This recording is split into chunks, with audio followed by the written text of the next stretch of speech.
Hi, it's Shamian Au from Squire Pattern Bogs. Today, I am going to be discussing one of the most frequently asked and loaded questions that I have gotten from clients, which is, who should be our data protection officer?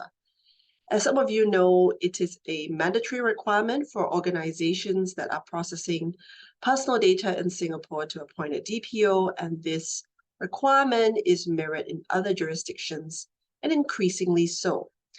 Now, there is good reason why this question is so frequently asked and loaded. And that is because the requirements around the appointment of a DPO can be fairly complex, especially for businesses that operate in multiple jurisdictions.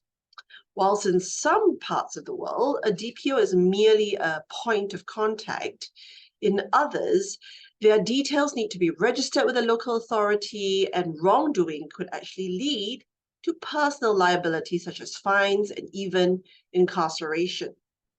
So some factors to think about when deciding who should be your DPO would be, number one, any requirements about where they have to be based. Can they be overseas? Do they need to be contactable during local office hours?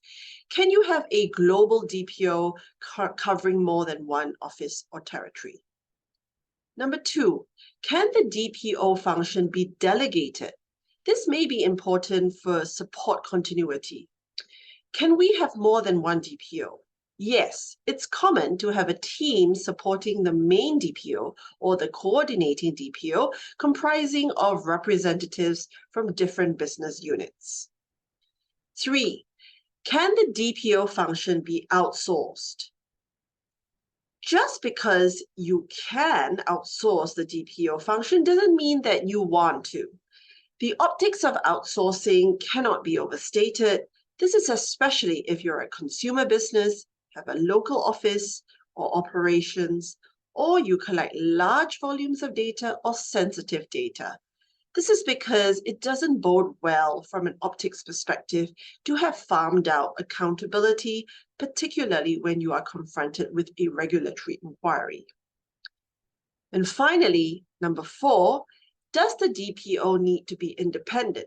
If this is a legal requirement, then that would potentially preclude certain persons holding specific roles from being appointed your DPO. I hope this has been helpful. Do reach out if you have any questions.